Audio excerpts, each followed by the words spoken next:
ป้าไม่ครัวหากระตื่นนี่ก็ไม่ครัวหากระตื่นไม่ครัวกินข้าวอันนี้หัวหน้าที่มันเนี่ยกินก่อนหมูสันก่อนหมูผ่านหรือเปล่าผ่านเดี๋ยวเราไปตะแซ่บขนาดมึงลงไปเอาเชือกทักเอาเป็นไผ่ได้โสดแท้นี่นะโสด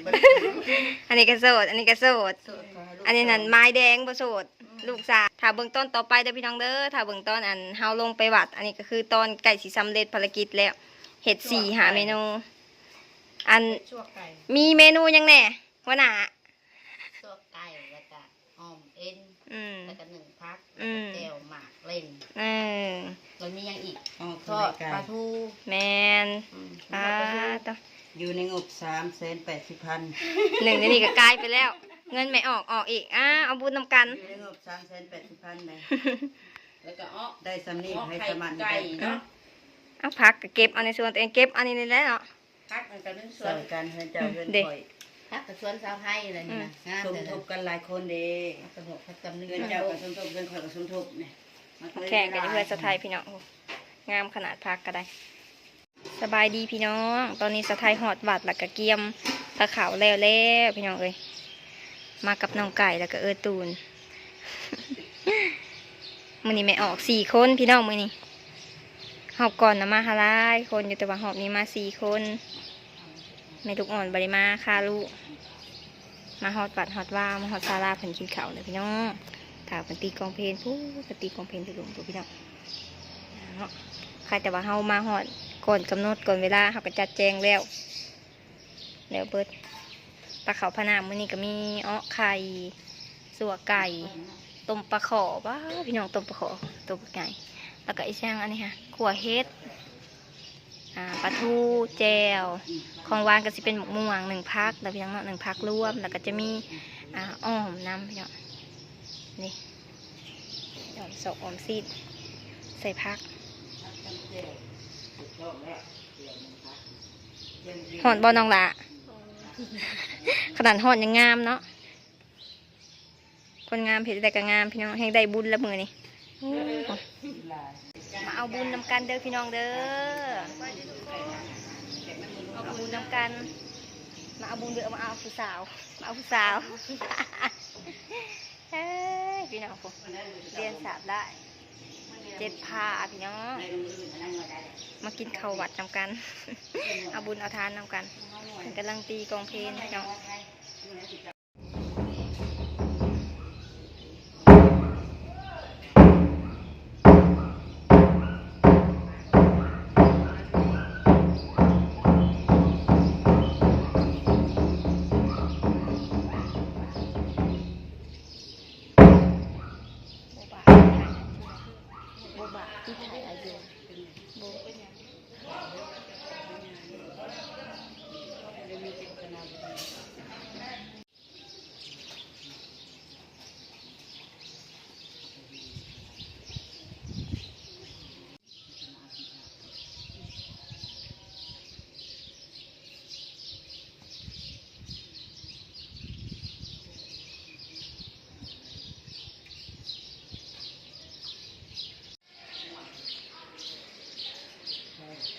มาเด้อพี่น้องกินข้าวสามัคคีนำกัน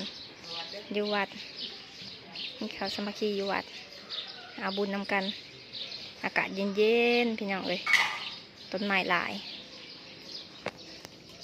เบิ่งผู้สาวกินข้าววัดกันแซ่บปะล่ะ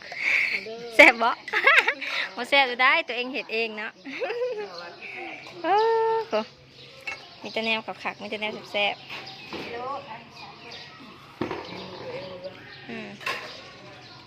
ชั่วไก่ยังอยู่เรื่องทางนี้เรื่องทำมาพอ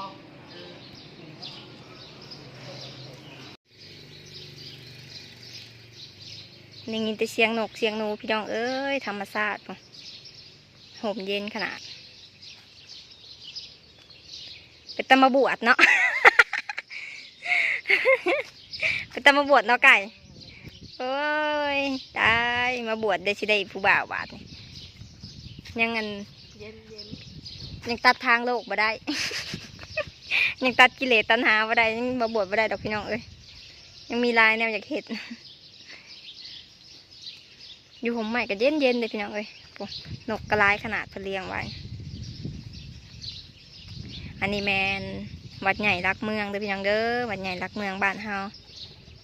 บ้านไซสมบูรณ์เมืองอุทุมพรแขวงสวรรณเขตเปิ่นสากเปิ่นสามีแต่ตึกงามมีแต่ศาลางามๆพี่น้องเอ้ย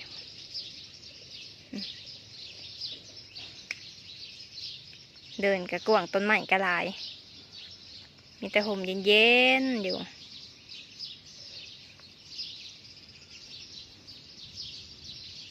โอ้ยเนาะอันมาแต่วัดแล้วก็ได้ลูกแล้วเนาะ ลูกกันจนใหญ่มาหามว่าจะซื้อหยังจะซื้อหยังซื้อเอ็ม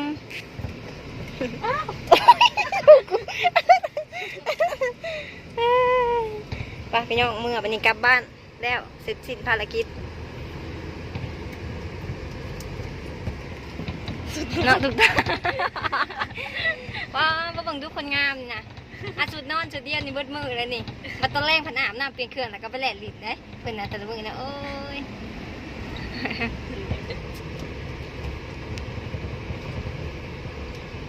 สำหรับคลิปนี้ก็ขอลาก่อนเดี๋ยวพี่น้องเด้อเมื่อหนามาพอกันในคลิปใหม่ถ้าเบิ่งว่าสุดท้ายเราจะถ่ายคลิปยังให้พี่น้อง FC เบิ่งเนาะสำหรับคลิปนี้ขอจบเพียงเท่านี้ก่อนบ๊ายบายน้องไก่กับน้องไทยขอลาไปก่อนเนาะเอ็ม